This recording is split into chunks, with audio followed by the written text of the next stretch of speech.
Ladies, gentlemen, and others, welcome back to Boz Comics. What you're seeing on the screen right now is the cover art for the first issue of a series called The Bounce, written by Joe Casey with art by David Messina. And I know that at least two people have read it. I'm one of them, and the former friend who recommended it to me is another one. Beyond that, I don't know how much of a readership this book actually found. Oh, wait. Yeah, except for the people who apparently hate it on Goodreads. It's got a 2.7 out of 5, I think. It's not great, but I loved the book. I thought it was excellent. It's one of the things that has stuck with me. I think its tone and its twisting narrative. It starts out, very much like a normal by the numbers, if rather contemporary, superhero story, and then it slowly peels back layers, and it becomes about progressively more. It is a book I highly recommend. I will do a video more dedicated on the series itself in the future, but I'm going to link the series down below in this video so that you can purchase it for yourself, because I highly recommend it. We're all looking for good books to read these days, and I think The Bounce is definitely worth your time and your money. But in any case, so it's a series I hold pretty dear to my heart, and I was rereading it recently, and in the pages of the second or third issue, I came across something interesting, something that I only kind of vaguely remembered was there. And then, as I was rereading the story, it made me kind of reconsider the implications in a new light, in a more modern context. Because again, I read this shortly after it finished coming out. So, this series is 7 years old now. The landscape has changed a fair bit. So, the story follows this guy named Jasper Jenkins who partakes in a medical trial, gets superpowers out of the deal, starts using them to fight crime. At least, initially, that's what the story is about. It becomes much more, but that's how we start. And Jenkins, he's this, or Jasper Jenkins, he's this, 20-something slacker dude, huge stoner. He's a very contemporary protagonist. And, so he kind of stumbles home after a night of crime fighting. He lets himself into his apartment, which he shares with his roommate. And said roommate is in the midst of cross-dressing. As Jasper stumbles in his superhero suit, his identity is the Bounce. He sees this whole new side to his roommate, and they both collectively go, "What the fuck? What are you wearing?" essentially. And in the following issue, they sit down, and they have a heart-to-heart while hitting the bong. They sit down there on the couch. There's actually a hilarious panel where Jasper is wearing his roommate's wig, and his roommate is wearing Jasper's Bounce mask. And they're kind of yucking it up on the couch, getting high, and just kind of comparing their experiences. There's a lot of parallels drawn in this conversation about just as being a superhero in this new and changing world is kind of bringing Jasper something of a sense of structure and direction that he'd been missing in his life, and maybe an opportunity to be something closer to his truer self, and how, being the Bounce just feels right. His roommate responds in kind, saying that, dressing in this way and expressing himself in this manner and getting to be, getting to tap into a different aspect of himself, really kind of helps him get a better handle on who he is, and they talk about well, why didn't you tell me? They both kind of ask this of one another, and they both talk about how, oh, well, it was kind of cool to have, the secret side to my life. Plus, of course I love you and we're friends, but also it's still kind of a big deal to come out to somebody like this and talk about these things. And I know I can trust you, but I still wasn't, sure if it was the right thing to come out and share this part of myself and whatever. And there's all these lovely parallels drawn between these two friends in their 20s, just hanging out on a couch, getting high and spilling their guts and kind of having a meeting of the minds. and it brings them closer together. There's no drama, there's no awfulness, there's nothing bad that comes out of it. It brings them closer together. They're even more bros now than they were before. And it's a really cool scene that just really stuck with me. Even more so now having reread the book. And so it got me thinking about the outrage that it might inspire today if that same scene with a cross-dressing man was offered up in the pages of a modern Marvel comic or a DC comic. Now, this was an Image book, if I recall, and that's worth noting because Image has become a little bit more mainstream since the 90s, but generally Image still kind of pushes the envelope, I think, in terms of social and political issues a little bit more than Marvel or DC do.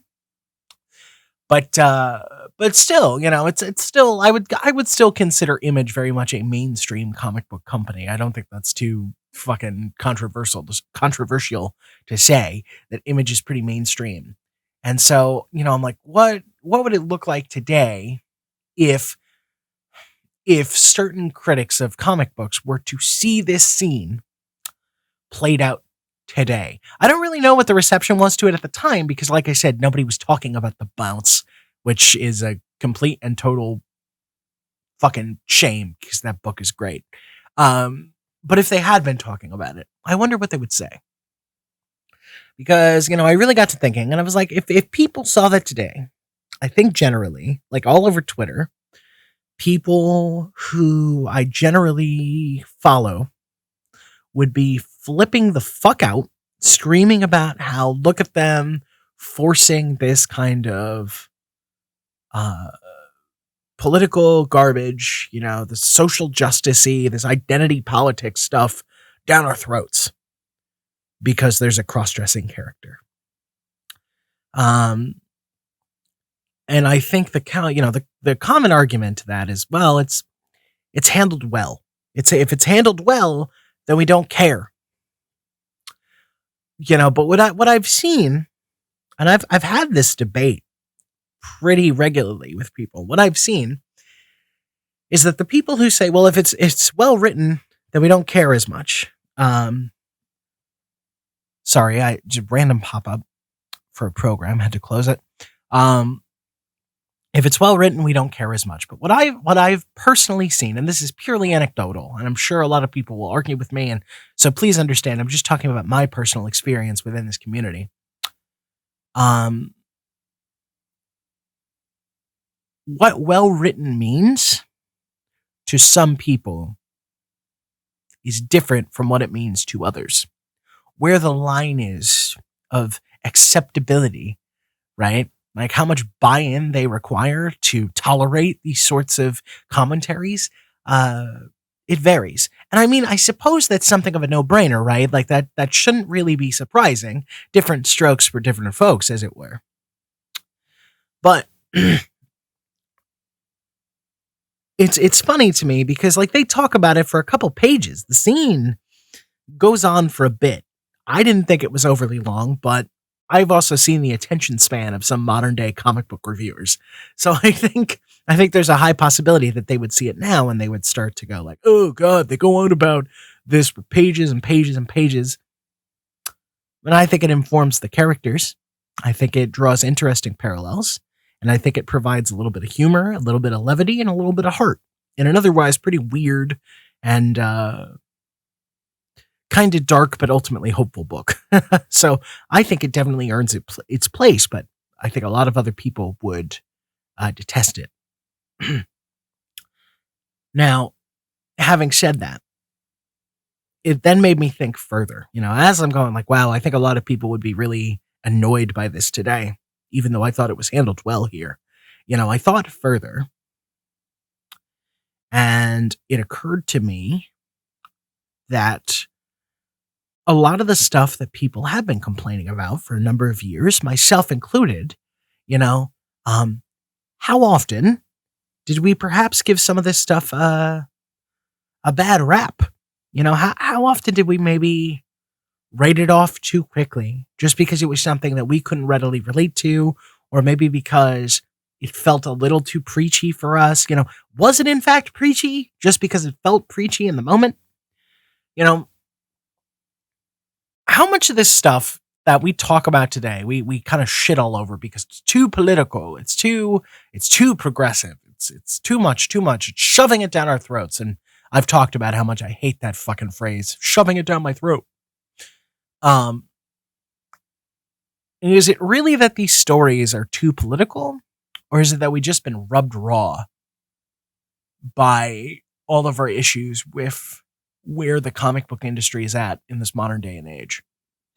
Now, I know that there is kind of this, in media throughout, there seems to be this renewed push over the last like 5 to 6 years, 7 years, for more and more political correctness. I do think that that's a thing. I do think that sometimes it gets a little too vitriolic. It has the best of intentions, but it goes too far. I think, I think sometimes it can exclude people who it shouldn't. I think sometimes it can lead to fights being picked where they have no business being picked. I still agree with a lot of those sentiments. Excuse me. Itch, itch, itch. Ah, that's awful. Okay, I'm back. Itchy ear is the worst, especially when you're wearing headphones. But I still agree with a lot of those sentiments. But I really have to wonder, like, if you're like me and you think that comic books are just as valid a medium to discuss these important issues as any other medium, and if you want comics to be taken seriously, I feel like you have to concede that they are. Comics, in many ways, by the way, I think is a superior medium to others, but I'll make a video on that separately at some point.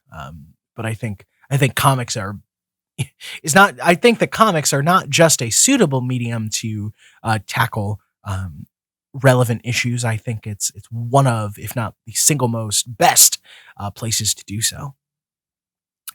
But if you want comics to be taken seriously, I feel like you have to concede that they're a good place to talk about things that matter.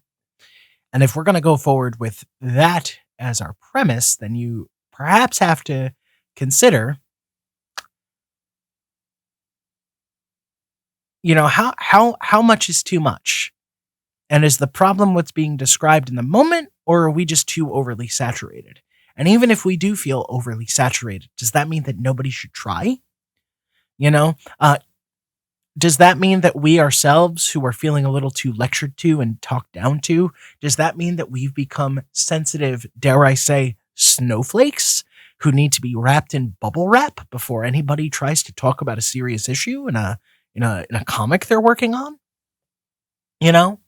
Is it really the subject matter that's at issue, or is it the context? Because I would like to reiterate, I think that scene from The Bounce, even if the book had been popular back in the day, I think it would have gone over much better then than it would now if that book was to come to prominence today. I think people would be losing their goddamn minds, and I think in either context, I think they would be way off base because the scene was very well written. It's everything that a lot of modern comic book critics claim that they want. I'm one of those people. I'm just trying to be charitable with my language. I got into a bit of a debate yesterday, in the comment section of some video or another. I think it was one of Perch's videos again. I swear I'm not a Perch fanboy. His videos often seem to provide me with food for thought, which I imagine is what he wants. So yay. But in the comments of one of his more recent videos, somebody kind of started on about how, like, I remember when comics were fun and, they weren't so grim and they were more accessible for children. And, and the thing is, now, I was always more of a reader than most kids my age when I was growing up. I've talked about this before, but when I was 5, 6, 7, 8 years old, I was reading comic books. But I wasn't primarily reading like the super kid-friendly comic books that were put out, as like companion pieces to the animated series of the day or anything like that, Justice League, Batman, Superman, what have you. I did have a few of those, but even as a kid, I didn't really want to have much to do with those. I wanted to read the quote unquote real stuff. I wanted to read the chronological, awesome adventures of these superheroes and other characters that I loved. And the funny thing is that, like, there were very few exceptions where I think my parents took a comic book from me. I think it happened once, maybe twice in my formative years. They saw a comic and they were like, I don't think this is appropriate. I'm going to have to take this away. Funnily enough, I think the one they took away from me was a Guy Gardner comic, which if you guys, any of you that read comics, you'll probably find that pretty funny. My mom thought Guy Gardner was distasteful. Go figure. But I would read the real shit, as it were.